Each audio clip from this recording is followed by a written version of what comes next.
So I got to tell you, it's officially Saturday, and I am so flipping thankful that it is Saturday because work has just been a little bit crazy for me recently. I mentioned this in my vlog that I just recently posted up about having a crazy week, and I went through 4 back-to-back-to-back training days. That is absolutely wild. It felt, just to kind of give you a little bit of a reference, it felt like the first day of school over and over and over again. It was like it was Groundhog's Day, but I was doing different lessons, different grades. It was the craziest thing ever. But I wanted to come on and share something that I think you guys are going to absolutely love. Now, if you're a Bridging Literacy member, then you already got this. You already have access to these materials, which I'm sure that you're going to be heading into the community and grabbing them. But for those of you that are not a part of my community, you can absolutely join. I'll leave a link for you to check it out, but I'm going to give you a little snippet of something really fun, engaging, exciting, and that's called an instructional strategy. So this past week, amongst all the craziness that I had a day where I was with MTSS leadership teams. It was 2 individual schools that brought their teams with to the IU where I work, and we went through MTSS training with them. So they're implementing a lot of the MTSS strategies, and it consists of a lot of different people: teachers, principals, directors, psychologists, nurses was there. We have anybody and everybody. And one of the things that I really like to do is embed instructional strategies into my PDs because they're fun, they're engaging, and for those who are teachers, they have something that they can take back and put into their classrooms with their own students. So I like it to be meaningful, purposeful, but at the same time, I want it to be something that they feel like they can go back and reuse. And so it was phenomenal. I actually had a section where I was discussing the differences between Tier 1 and advanced supports, and how do we make decisions to place students into advanced supports? How do we track it? How do we know that they're progressing? All of the things that we have as far as questions when we think about advanced supports. When I say advanced supports, I mean Tier 1 or Tier 2, Tier 3. That is what I'm talking about. But during that time, when I was doing my portion, we incorporated 2 different instructional strategies. And paper chats, the one that I'm going to share with you, is the one that I incorporated with these teams. And they absolutely loved it. They killed it, guys. Like, they did such a fantastic job. I'm going to show you, here's a picture of what it looked like when they were working on it. And we posted it up inside of our room where we were doing the PD at, and they got to be able to read everybody else's paper chats. And so I'm going to share that activity here with you all. But first, I do think that it's a little important to understand what exactly an instructional activity is. So let's pause for a second and let's just talk about the difference between an instructional strategy and an activity that you might be doing with your students. So what is an instructional activity? Well, you can think of an instructional activity as a researched, evidence-based strategy that can be utilized across a lot of different content areas. To me, an instructional strategy is very explicit.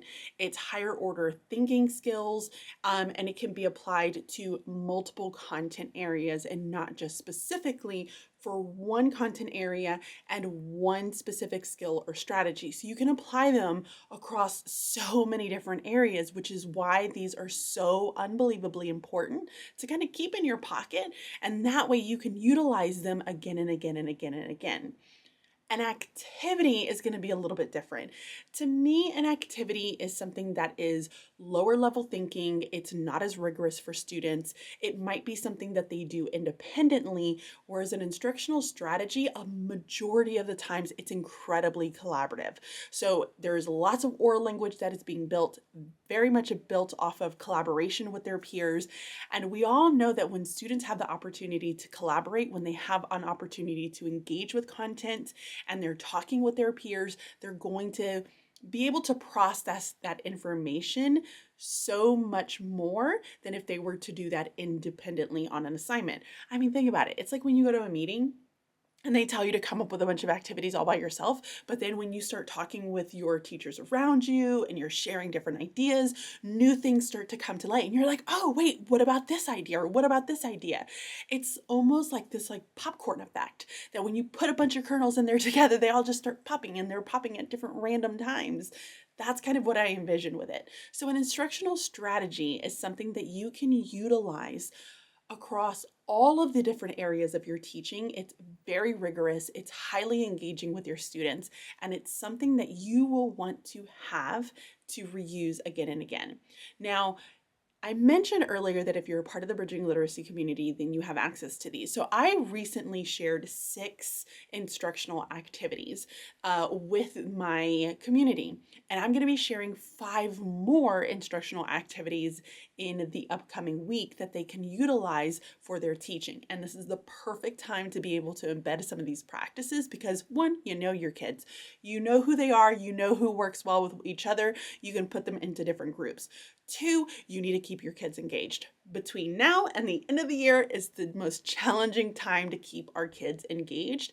So these instructional activities or strategies are perfect for keeping our students engaged in the content that we still have left to teach, because school's not done. It's not done. You might feel like it should be somewhat done, but it's not done. We still have quite a bit of time left.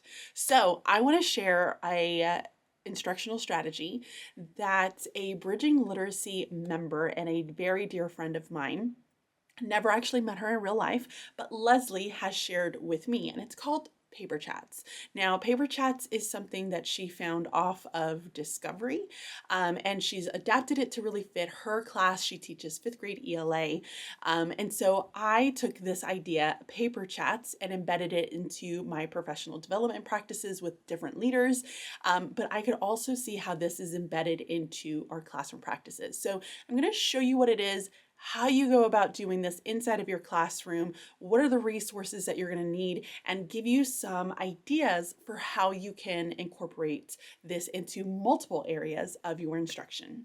So here are some of the instructional strategies that I have posted up within my community, but today we're going to talk about paper chats. Okay, so what are paper chats? It is basically like text messaging, but on paper. So we all know that kids love to chat with one another, whether it's on Roblox, whether it's on Snapchat, whether it's on text messages, wherever they can possibly chat with one another, they like to do it. They've even gone so far as to utilize Google Docs, which, by the way, if you didn't know that, and your kids have access to Google Drives, they're probably creating a chat that they can just sit there and chit chat back and forth with one another through a Google Doc. Just going to throw that out there because you might need to know about that. So paper chats is all about texting with one another, but only through a piece of paper. And so here's how you would set it up. The first thing that you need to do is identify the area in which you want your students to be thinking about. So I've given some ideas to my community members, and I'm going to share those ideas with you. So one, you could be doing this about a character. You might say, "Oh, can you believe what that main character did?" You're starting it off for them. So you're giving them the prompt at the very beginning of their paper chat. So let me kind of stop right there and show you what this might potentially look like inside of your classroom. Enter in my very poorly drawn cell phone. So basically what I did is I just kind of drew a cell phone that does not look like a cell phone, let's just be honest. But at the very top, you would have your prompt. So here, whoa, did you see what that character did? And so here is kind of like the first bubble to the text message. You would then place kids into different groups. So no more than 4 students inside of a group. Every student needs to have a different colored marker. And here's why. Because as students are texting back and forth or they're writing their messages to one another, they need to have their different marker to show who's having the conversation. And so here in this section, if somebody else wanted to chime in, they could say, "Oh, I did see that. Can you believe that they were that mean?" And then somebody else might say, "Whoa, wait a second. what happened? Who are they mean to? And so they're having a conversation about the prompt that you've started back up here. The catch is that they're not allowed to talk. So put 5 minutes on the clock and allow students to be able to chit chat back and forth. You need to set some parameters with them in the very, very beginning though, because let's just be honest, kids are always going to take it a little bit too far, and so do adults. Enough said. So when you set the parameters, you tell them, hey, you have to stay in context of what the prompt is. It is about this specific thing. You cannot start to trail off into a different topic. You need to make sure that you're explaining yourselves fully so that when somebody else is reading it, they can comprehend where you're coming from. So it's all about the importance of using very specific vocabulary and word choices to ensure that people are understanding what you mean, because you can't say it to them. You're only texting it or messaging it to them. And then you can tell them no emojis, or if you want them to utilize emojis, they need to be appropriate emojis and they can't take up a lot of time. So a lot of the times if somebody sees a message that they really like, you can have them even go super simple and just say, instead of trying to draw a thumbs up, which we all know it's not going to look like a thumbs up, it's going to look pretty inappropriate. Instead of doing that, just have them like it with a heart instead of trying to put a thumbs up. So that is a little bit easier, and that allows for them to be able to connect and reaffirm what other people are saying it, but again, without having the conversations. Now, if you were to do this the first time, you could start by everybody having the exact same prompt as a group. And then as students start to become more comfortable with this, you can start to create new prompts or different prompts amongst all of your groups that revolve around the same topic. So you could do this with characters, you could do it with plot, you can do it with conflicts, you can do it with any sort of subject area. You might have them say, hey, I'm a little confused about this. Can you help me understand this a little bit better? Or, hey, how did you solve this problem? Can you help explain that to me? So it's a way for them to be able to chit chat back and forth and articulate themselves a little bit better, but through a means that they're all incredibly familiar with. Once students have all had their opportunity, the time has gone up on the clock, they filled out their papers, then you can post these out around the classroom and allow students to be able to do a very simple gallery walk, where you're giving them about 1 to 2 minutes to be able to read each other's posters and see the responses that other people have very quietly before you bring them together to have a discussion about the prompts that were on their papers. Now you're probably saying, but wait a second, like this little paper that you've given them is not enough. That's fine. You could do this on chart paper. You can do it on butcher paper. You can do it on so many different, using so many different materials. It doesn't necessarily have to be the small cardstock legal paper. This is just what I had on hand currently. So I ended up having a template that I created and then using Adobe, and I just made it off of Canva because they have a ton of free resources that you can use there.